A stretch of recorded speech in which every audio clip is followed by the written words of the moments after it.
Hello and welcome to this sort of somewhat impromptu live stream. I said in my last live stream that I was going to go live once per month this year, and it's already February and this is my first one, so I'm already behind. I'll see if I can catch up on myself and do 12 by the end of the year. I did do a little mini live stream today. I was just waiting for some things to import, and then I just wanted to make sure I could just go live tonight instead and do a proper live stream. So over the last hour or so, I've set up all the equipment in the bedroom, ready for this. It feels a little bit like a news professional desk with all these cameras around me. But in a second, I'll take you on a tour of everything I'm using.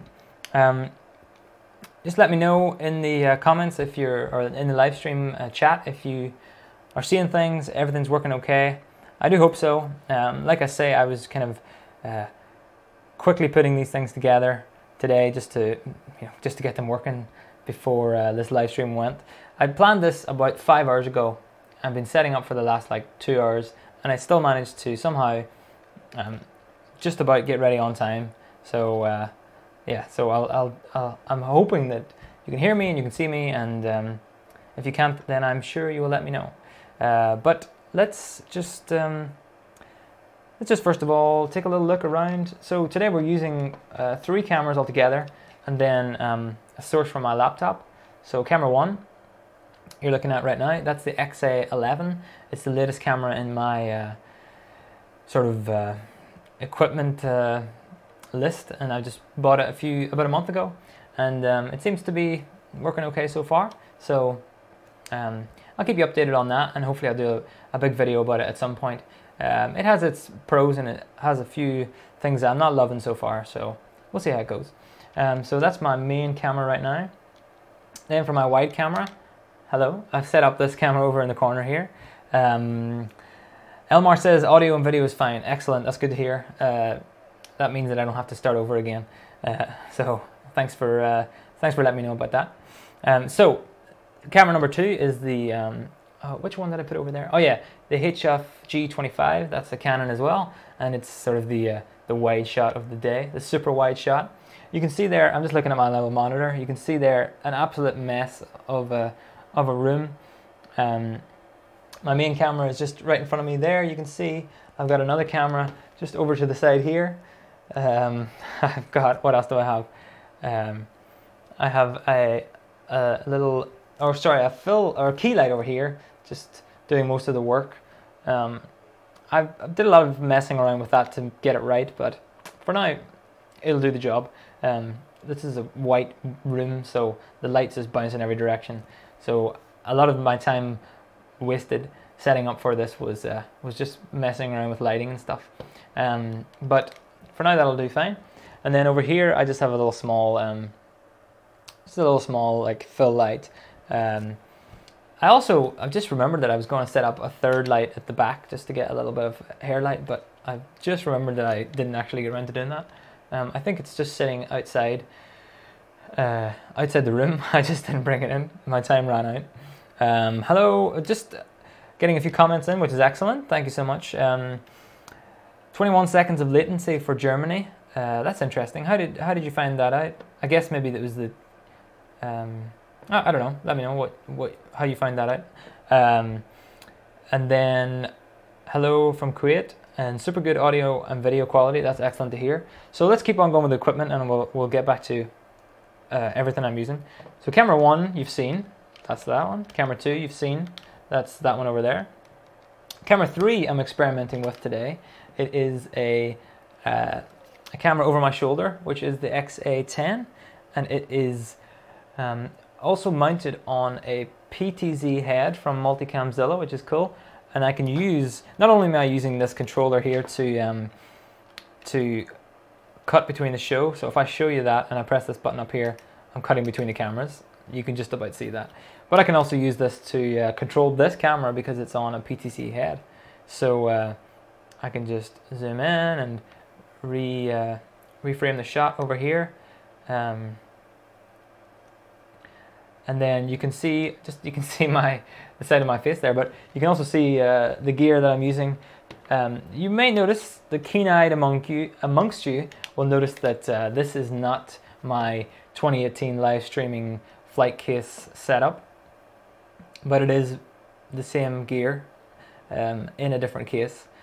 That's for a few different reasons. Right now I'm trying to figure out the best way to bring as much stuff as I possibly can in my cases. I've said this a million times, but bring as much stuff as I possibly can in my cases and be under the weight limit for planes, but also allow me to get the most out of you know, these cases that I have. So my 2U, it was great, and I brought it to Amsterdam last week for a gig. Everything worked fine, but when I got back again, I found that one of the plane journey on the way home had broken the this side rail here. So that meant that, well, first of all, I can't actually use it anymore for gigs, well, until I get it fixed, right? But it made me also think that maybe I could rework this whole setup and see what else I can jam into this case here, in order to get the most out of it as I possibly can. So, like everything else, it's just a trial and error, see what works, what doesn't. And at the meantime, today, I literally did this today. I built this all into the case in the hopes that I could get it ready for this live stream tonight, which I have got done. If you can just about see there, I have the HM at the bottom. The hyperdeck is recording on over to the side here. You can maybe just see my Latte Panda mini PC tucked into the case. There's a big hole here. I'm going to put a monitor there at some point, maybe. But for now, that's perfectly fine. And then I have this little Lilliput monitor just kind of dangling onto the side here. It was never it's never going to be a final setup, I don't think. I just want to bring it a bit closer here. Yeah, so this monitor is just sitting there very fragilely on the case, but it's good for now. I would like to get one more of the exact same monitor and just put it over to the side here so that I could get a nice multi-view on this monitor, and then a program on this monitor, so I can check focus on this monitor, and then I can check all the inputs on this one. Right above that, you will see I still have my review unit. Excuse me, let me get that in the shot there. I still have my review unit of the webcaster, and that's from Epivan Video. Like I mentioned in my review, they were kind enough to send it over to me to take a look at for review. I made that video, and then I told them I'd send it right back, but things got in the way, and I got a bit delayed sending it back. But it's going back tomorrow, so I thought one last time I'll plug it in. So if you're seeing good quality audio and video, which a few of you have said looks good, then the webcaster is doing all of the streaming work for today. Like I said, I'm going to send that back tomorrow, and then hopefully I can pick one up myself pretty soon. I don't do a whole lot of streaming for conferences and stuff, so if I do one or two in the year, it's not worth buying a separate box if I already have my Alter Studio Mini recorder. But if I have a few more set up and ready to go, then I will a few more live gigs that I've got set up, or even a few more of these live streams like this, then I will invest in something like that as well. So what else can I show you that we're using today? I'll just have a little sip of my water. Yeah, other than that, let me just get my shot ready again. Other than that, inside this case, there is also it's basically the exact same stuff that was in my my 2018 setup in the 2U case. It's basically the same thing. The main stuff that I've changed is I've taken away the screens from the top. I realized at my last conference that I just don't use them. I took those away. I don't need them. I don't like the quality of the SmartView Duo, so I don't need it. So it's out of there. And the only thing that I put back in again is on the back, so I can't quite show it to you today, but it's just a little patch panel. I did find at the conference that I recorded that I couldn't quite. It's difficult on the ATEM or on most of these vision mixers. All the SDI ports are really tightly knit together, so having the patch panel just really spreads things out and allows you to put cables in and especially when it's dark or when you're in a bit of a rush. It's quite hard to get those in there. So I put the patch panel back in here again. But other than that, the only thing to add will be another monitor. What would be nice, I really want to put in here is my decimator as well. So when I get to a conference and stuff, I can put that in there, and I can have more stuff built into the case. But that's always my want, is getting more stuff built into this case. There you are at the super wide angle view. You can see a lot of stuff in that shot, a lot of messy cables. I just kind of threw this together to get things going live for today. So I do have some questions coming in, and please do throw more questions in the live chat. I guess it's over there, right? Yeah, it's over there. This is what this general show is, a bit of a Q&A if you have any. I do have some stuff I wanted to share from the last conference too, so it's going to be a bit of everything. Let me see. So can you tell me what PTZ cameras you use? So these cameras are not technically PTZ cameras, actually. It is the Multicam Zilla setup, and like I've made clear in the past, they were kind enough to send me some, let me just take this up for you, a couple of the heads to test out. So this is basically what it is here. In fact, this is basically what my setup looks like over to the side. It is the tripod, obviously, and then this PTZ head, and then a Canon camera sits on top. In my case, I have the XA10 on top, and what I'm able to do is talk to that camera. I have done a full video on the Multicam Zilla stuff. Actually, I did a couple of videos on the Multicam Zilla stuff, and I do plan to do some more later. More focused on the controller mate and ways to control your ATEM or your devices with something like this, the Rumble Pad. Is that what it's called? The Logitech Rumble Pad 2. I've used this exclusively now. So if I can actually bring this up here, I may be able to just about show you on my screen. So that's a close-up of the multi-view within the ATEM, and then basically you can wire up these buttons to change. If I press 1, so I've got 1, 2, 3, and 4. So I have 1 set up for the close camera, 2 for that one, 3 for the PTZ, and then 4 for the feed from the laptop. So with this, I can use these 4 buttons to just switch between my 4 previews. If I bring 3 up, which is the one that's PTZ, I can control the PTZ camera. And then using the top buttons up here, I can cut, like I showed you a second ago, or I can fade with the back one. So I can cut to that shot, just doing that. What's nice about this is that I'm getting, well, I mean, most people game and stuff like that. I don't do much gaming, but I do some. So I'm pretty used to this feel. I can very easily, when I was doing the conference the other day, I was controlling one camera, and in the other hand I was still using this to change between shots. Previous to this, I've used a little MIDI keyboard, the Nano Control 2, and that all ran into the computer. But now, instead, I can use this, and I can kind of sit back a little more and control my PTZ cameras, but also just simply control my ATEM switcher as well.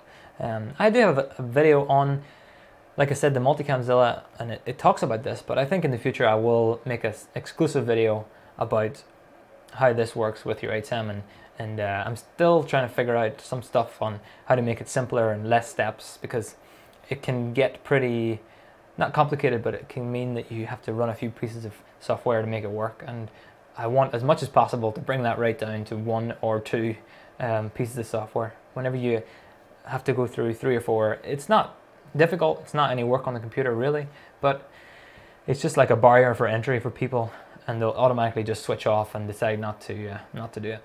So let's all continue on here.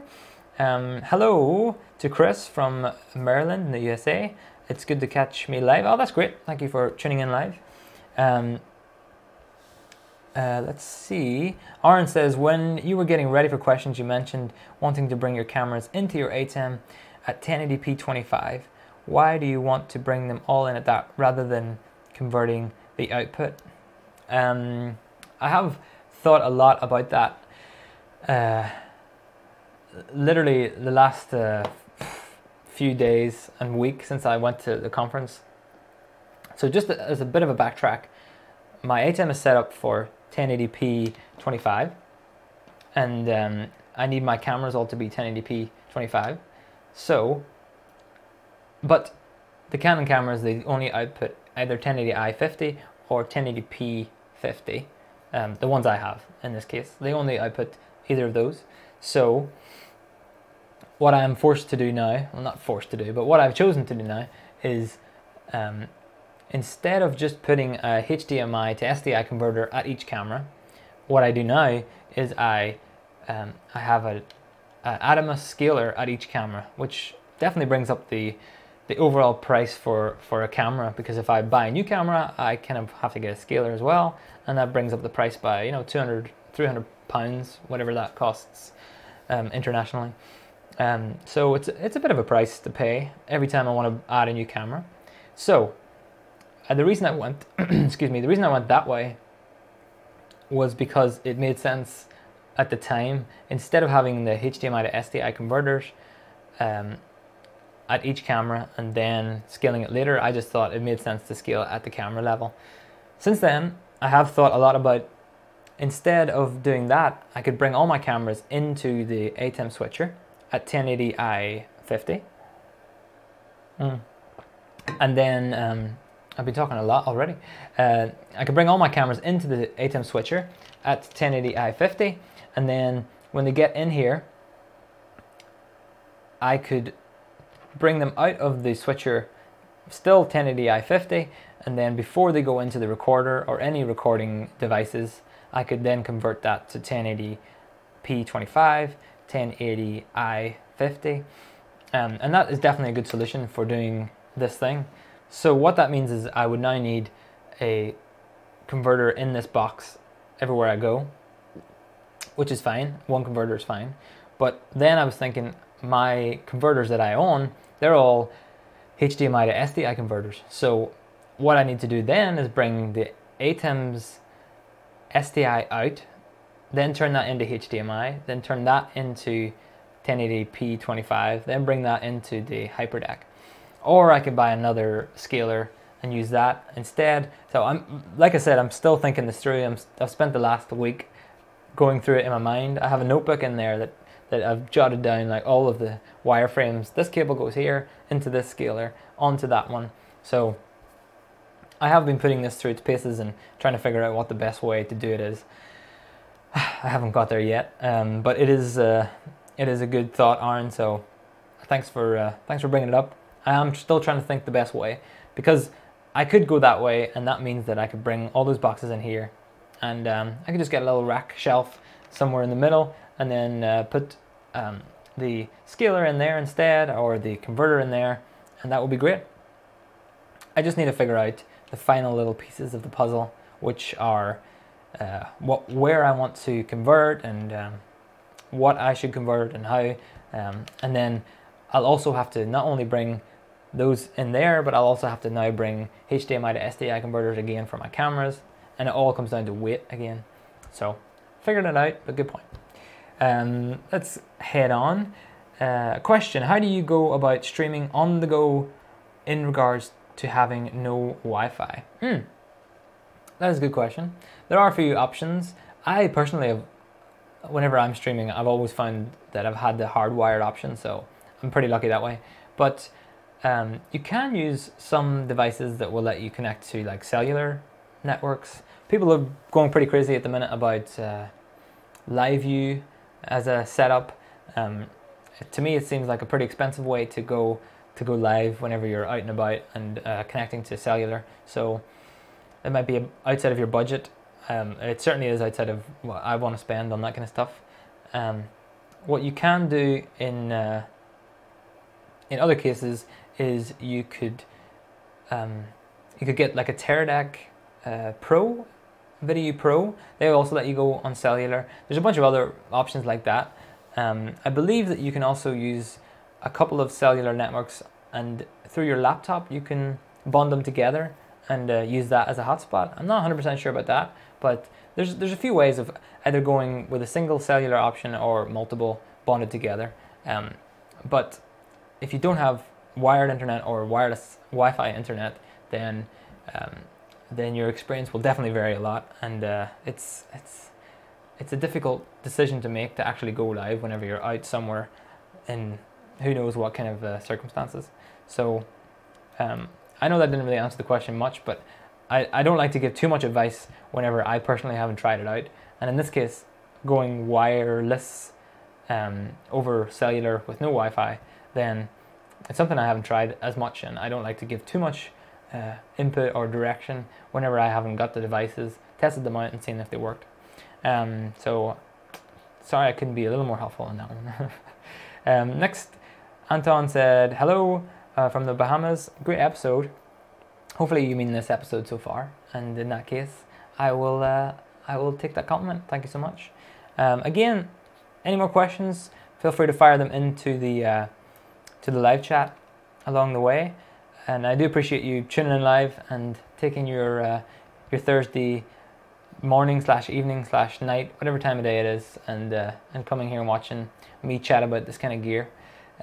So I think next up I wanted to just take you on a little journey through a conference I was at last week in Amsterdam.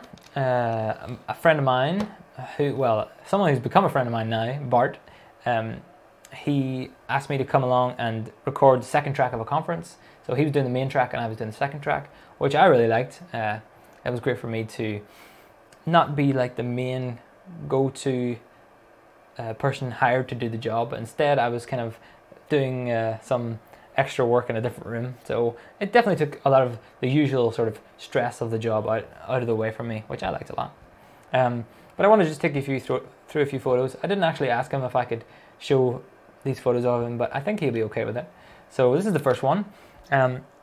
This is Bart's setup in his room, and you can see here over on the side that he has his laptop running, and he's got a controller just like mine. You can just about see it in his hand there. His little Logitech controller, and then he's got multi-view on the side there and a monitor. I think we'll get to the controller a bit later. And then he has a Mac here running. Would you believe it? He runs Windows on the Mac, but I'll forgive him for that. So he's running his PTZ cameras through that. And then let me see what else. What's in the next photo? Yeah, so here's the same thing from a different angle. Basically, over the shoulder, you can see his laptop there. He's testing things out with the controller. And then you can see the multi-view. And here's another Mac Mini that's built into his 3RU case just underneath this. It's a little bit dark there, I know, but you can just about make it out. And then he has a Adamus, I think that's the Shogun recorder. I can't remember what they're all called anymore, so that's one of the Adamus recorders just placed there. Now what you will notice about his setup versus my setup is that he has nice big monitors with him.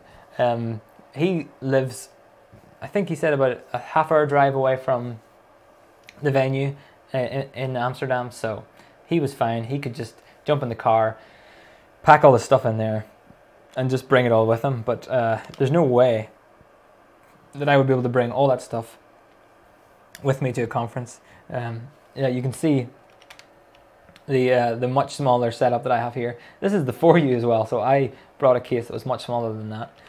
So I didn't have the luxury of bringing those big monitors. And in a couple of weeks' time, me and him were heading to Helsinki in Finland to do another conference, and I can bet you that he will not have those big monitors with him. Instead, he will have some small, manageable monitors with him, like these ones. So, yes, I know he was enjoying the joys of having large monitors, but I can guarantee that that he won't have them for the next gig. Just cut to that wide shot while I take a little drink. So the next photo over on the computer will be his controller. So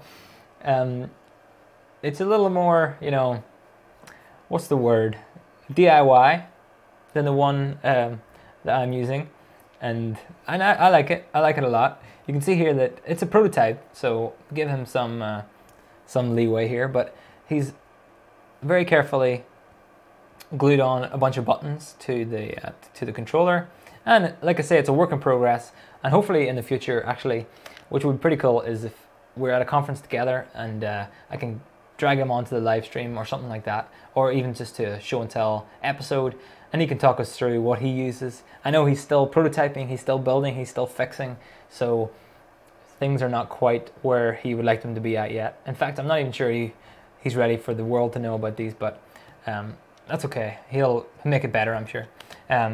So that's the controller, and these buttons are for camera or input sources 1, 2, 3, 4, 5, and then cut and audio on the other sides.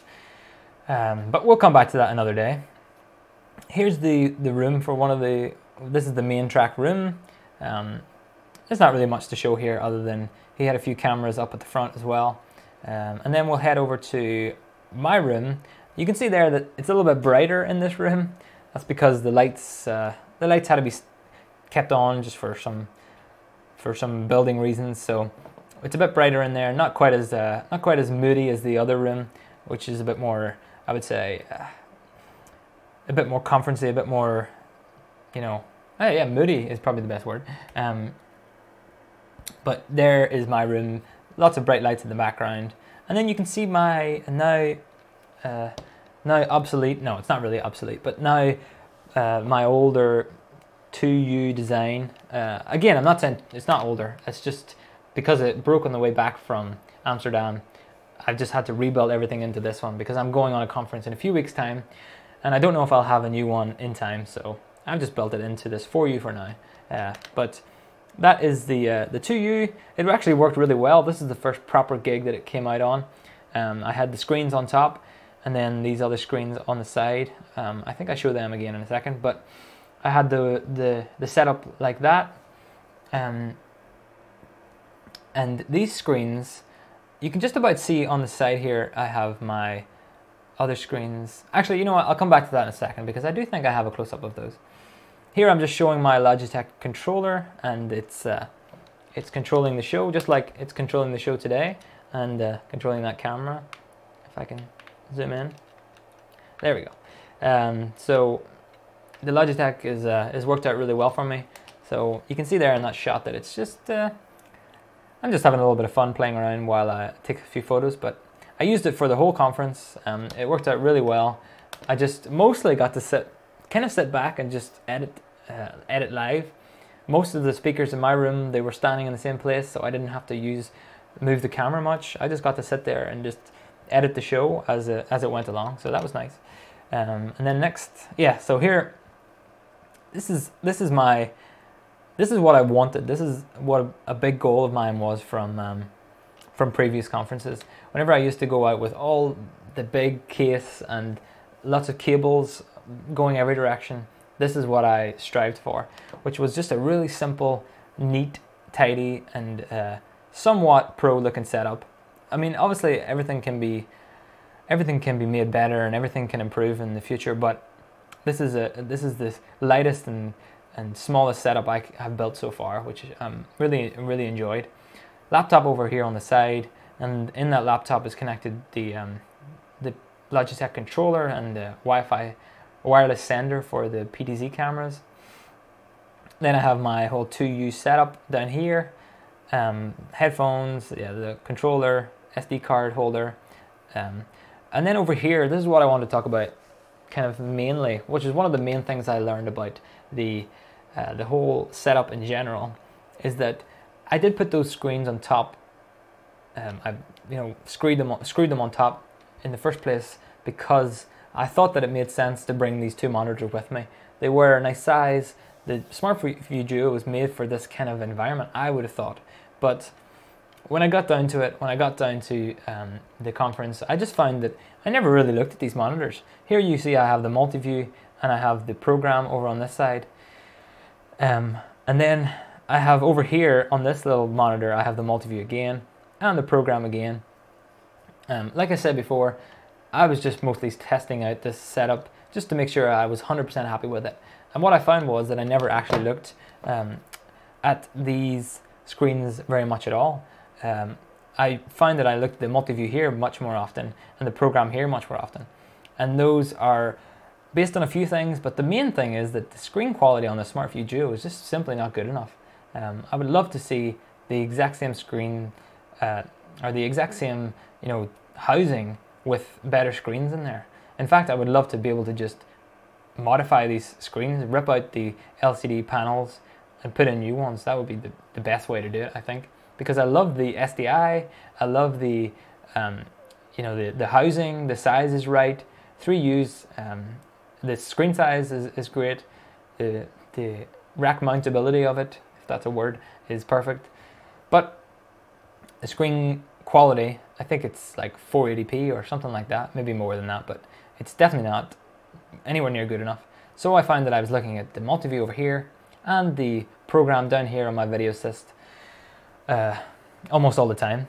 So since then, today I got home, and while I was reworking this whole setup, the first thing I did on my old case, or my 2U case, was just rip off the screens from the top, because it's a waste of, for me personally, it's just a waste of weight in my cases. It's a waste of a thing to bring with me. I just don't need it, so it's out of there. I've left it behind. So for now, that's that. I've got some more photos I'll get back to in a minute, but Ricard said hello from Eslov. Thank you. Hello, how you doing again? Thanks for joining in again. Hello, Frank. Hello, Don. How am I liking the Webcaster? Well, the Webcaster has been working out well for me. I've only tested it. I've tested it a few times before. The video I made, and then this is going to be the last video on the Webcaster, only because the Webcaster has to go back to Epiphan tomorrow. I've already booked the FedEx guy, or girl. They're coming tomorrow, and they will pick up the Webcaster and send it back again. I really appreciated the review unit getting in here and giving it through its paces. I was supposed to send it back a bit earlier, but just some things got in the way and time went past super fast. So it'll be going back tomorrow, and then in the future I may pick up one myself. We'll see how that goes. What else? Hello, Andrea. Welcome to the live stream. Thanks for tuning in. Again, while I go through the rest of these photos, just throw in some more comments on the live chat, and I will get to them in a moment. But for now, let's take a look at the next photo. Oh yes, so actually I'll start with my story and then I'll tell you about the next photos. So I don't think you can quite tell, but I was at the back of the room, and my tripods aren't quite getting high enough, not as high as I would like them to. Again, it just all comes down to what I can carry in cases, size, weight, limitations of my carry cases, all that stuff. So I have the Benro Aero 4 and Aero 2 tripods, and they get fairly high, up to a decent height, but just not high enough for these kind of rooms. And in this case, I mean flat rooms where I am at the back and I am on the floor. In the future, I will, and it's something that it's just one of those things that you forget to do until you get there. But in the future, I will definitely look into making sure that I can get camera risers in place. Some places have just got them for me randomly without me asking. Others I've forgot to request them, or they didn't have them. So for future conferences, and just like this one, then camera risers or camera tripod risers are really important to have. So let me just take a little beverage here. Yeah, so the point being that when I got to this conference and I was at the back and my tripods weren't getting quite high enough, and I was in a smaller room, so it filled up really fast, what I found was that I had times like this. So here you can see, that's my face there, looking very happy, but you can see that this conference talk is about to start, and I am pushing these people, these two gentlemen, out of the way, and here's another guy who's just creeping into my shot just before a talk kicks off. So it's not ideal. It's not ideal at all, and the camera's as high as it can get. It's in a great position in general, but it just takes someone to walk past or linger on the shot, just like this guy's doing. So for a while, and by a while I mean like quite a few talks. Excuse me while I have a little drink here. Yeah, so for quite a few talks I was, yeah, there we go. For quite a few talks, I was just kind of walking out, pushing people out of the way, saying, "Excuse me, can you move out of the way of the camera? You're in the way of the camera." And that got pretty tiring after a while. It wasn't that many people doing it, and it didn't happen that often, but there was just 1 or 2 talks where people just piled in, it got busy, so, you know, what else can I do? So, I have, let me just see here, bring this back up again. I devised a plan where I built, so there you can see actually a nice shot of where I was at the back of this room. Tripods, again, not getting quite high enough. So I built this little makeshift row of chairs along the back, just in front of my setup. And my theory would be that if there's a row of chairs somewhere, people will sit on those chairs. And if there's people sitting on chairs, no one will be rude enough to stand in front of those people. And it turns out, this is actually during a talk. It wasn't as busy as the other talks, but this is during a talk where people came in and sat on that row of chairs that I makeshifted. And then I found that nobody came in and stood in front of these people. Later on, there was another busy talk, and I also found people sat down in that row, and then no one came in and stood in front of them. So people were being nice. That's always good. And it solved my problem. It meant that I had a clear view of the stage. So I guess that's a really simple little tip for the day. If you've watched all the way through to the live stream, just for that one tip, then good work. But that's what I found. That's a little thing I learned. I wish I had did that at the very start and just put those seats out so no one would have ever stood in front of the camera. But I learned it late, and I'm glad I learned it either way. So that's something for you to think about. Get those people out of the way, and make sure they're not standing in your way by putting some seats out, and hopefully that'll fix your problem. So let's just take a little look back into the comments again. Hello from Portugal. Hello, Portugal. How you doing? What do you think about a complete wireless setup with a bunch of cameras, each with a Teradek video sending an RTMP signal to Livestream service?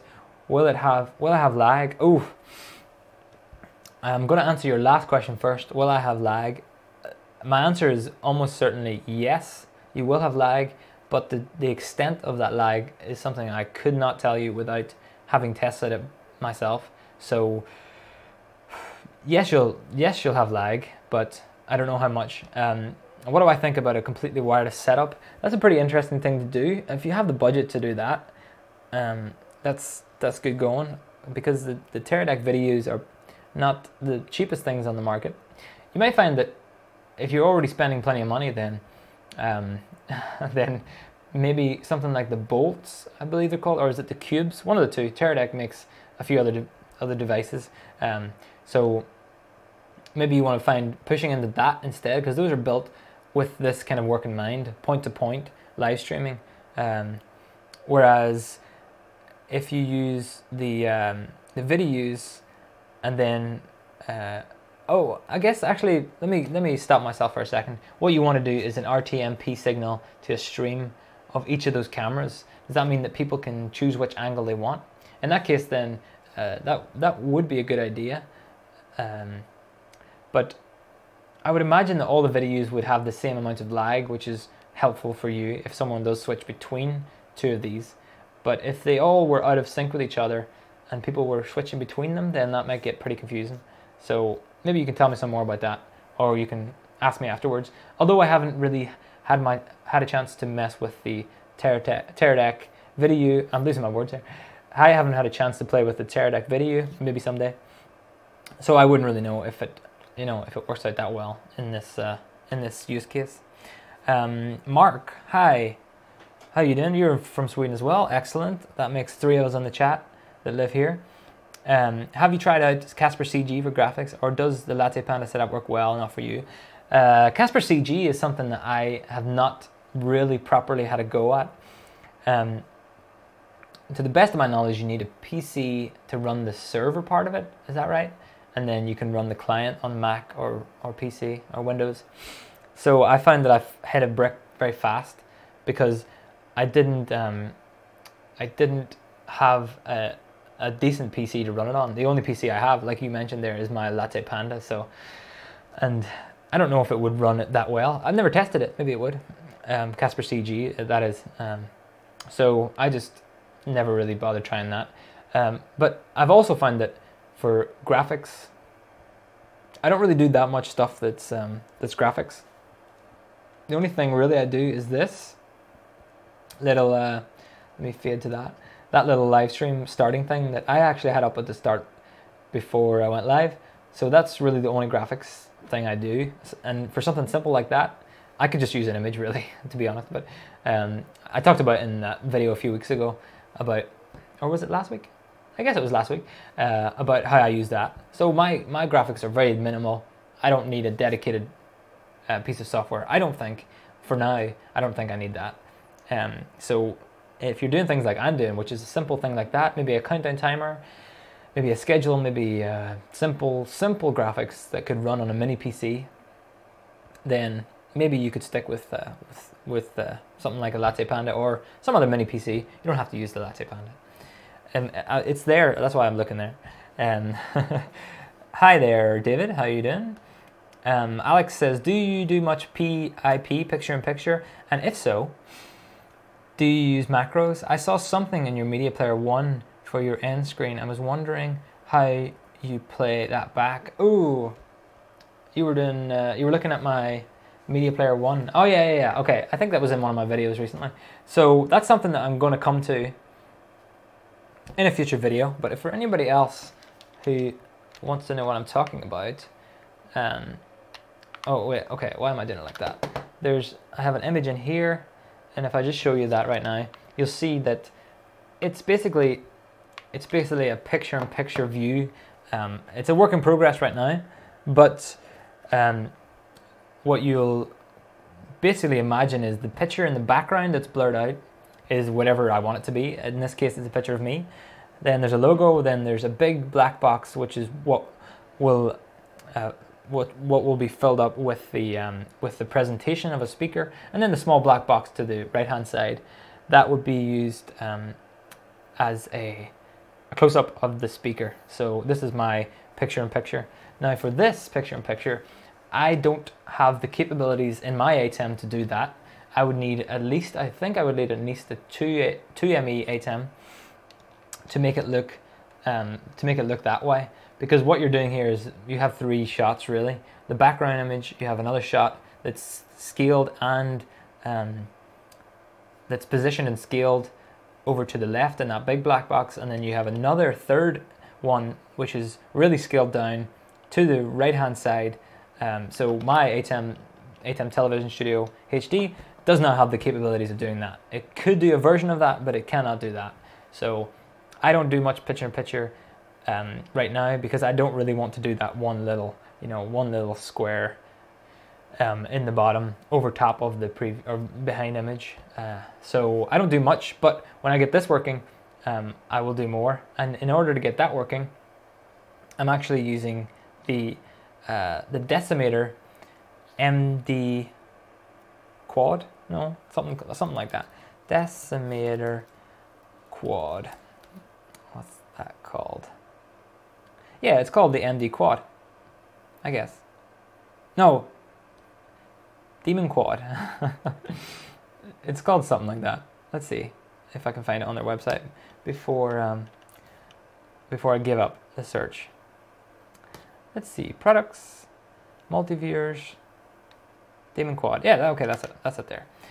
So the Decimator Demon Quad, what that allows me to do is take in 4 inputs and output 1 SDI, and then that will let me do exactly what you see here, but obviously we'll have some things filled into it. So I can bring in a few sources and fill in those boxes that I see there. The reason that this little template exists is because I was testing it out, and I will be making a video on that. In fact, I was supposed to make it today, but I haven't quite got around to it yet.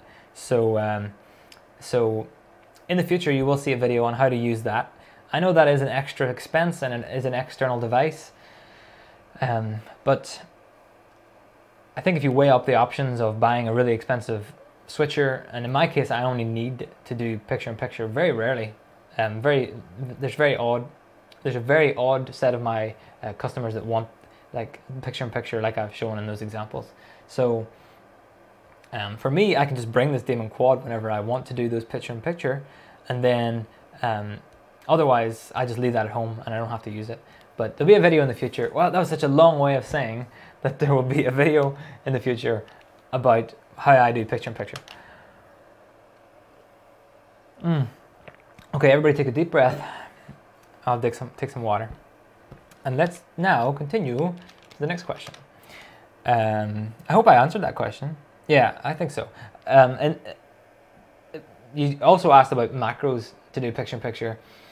If you were doing this through the ATEM, then you would do macros. I think it makes most sense. But if you're going to do what I'm going to talk about in that video, then it'll just be an input, because all of the inputs go into the daemon quad. One output comes out into your switcher, and then that will just be an input on my switcher, so I can just pull that up and take it live whenever I want to. So the next question, here we go. Frank B, how do you secure your outgoing stream? What do you use to secure your outgoing stream? I don't think I use anything to secure it. If the webcaster has something built into it to secure it, then there you go. Otherwise, I usually just go straight from Wirecast to YouTube, RTMP. So I don't believe that I do anything to secure the stream. Should I? Should I be securing the stream? Maybe. Let's see. Double A, you're just sitting there soaking it in. That's good, I think. And Dawn, you've asked, I notice you're using a Canon camcorder for the conference. Would you use a GH5 or a DSLR for a conference similar to the one you're talking about? That is a good question.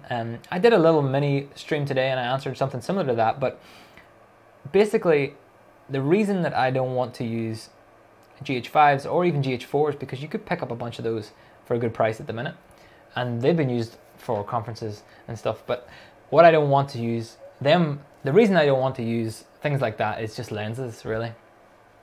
I think if I was to bring 3 GH4s or GH5s, and not only would that cost me a lot to buy all of those, but I think what would pain me is to bring at least 3 lenses, but probably 4, because you want to make sure you've got coverage.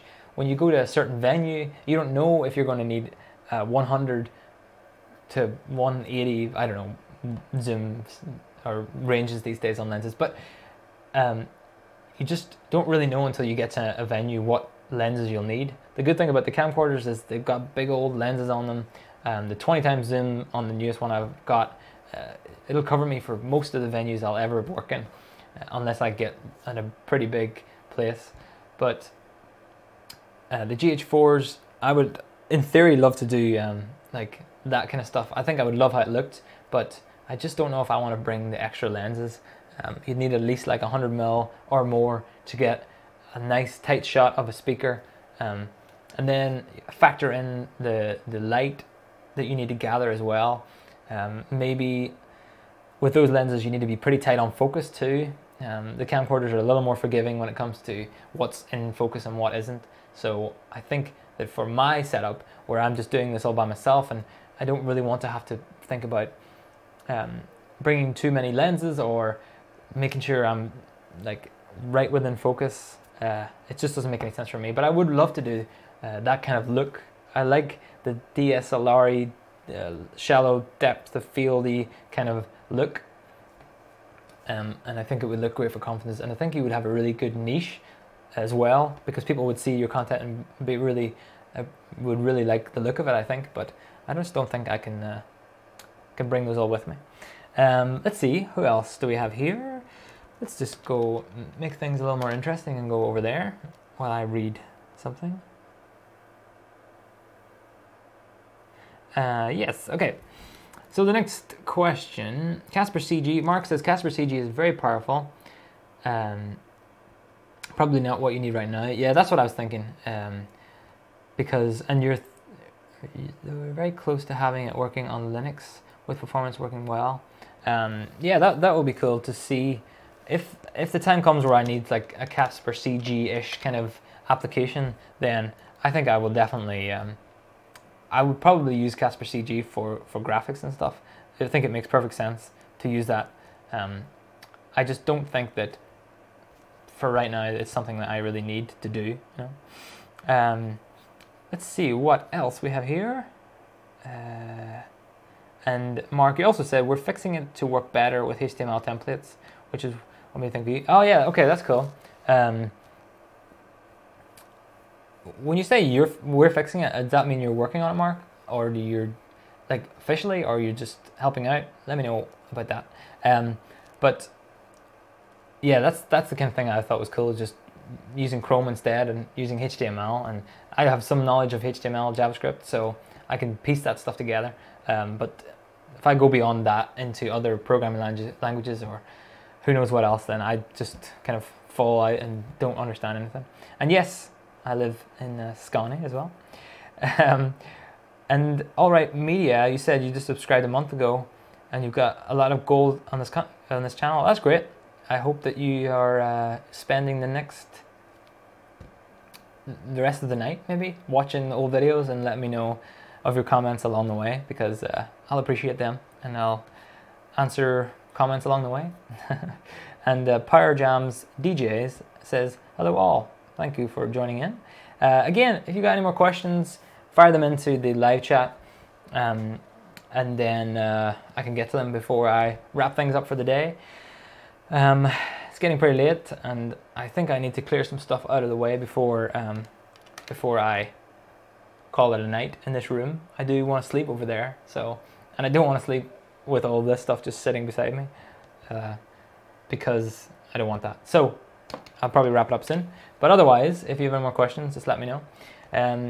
Other than that, I have a few videos lined up for the coming few weeks. I filmed like the main A roll content today, and then over the next week or so, or 2 weeks, I'll be able to do the B-roll stuff. Because I was at a conference last week, I didn't really get a chance to get a good video ready for this week. So I thought, why not go live, and also why not try and hit my goal of going live once a month for the rest of the year. I failed January, but I'm going to fix it, and I'm going to do some more live streams for the rest of the year as well. So yeah, there'll be a lot more content coming. Other than that, I think that's probably about it for the day. I will thank you all for tuning in live, and if you're watching this on repeat, then leave any comments in the description down below, or the comments down below. And yeah, thank you so much for joining in. Mark, I can just see you popped up and said that you are. Oh, it's complicated. Okay, that's a good answer. But yeah, thanks for watching. I do appreciate it, and I guess I'll see you in the next video next week, or in the next live stream next month. So yeah, goodbye, and I'm gonna reach over here as I press the finish button. See ya, bye bye.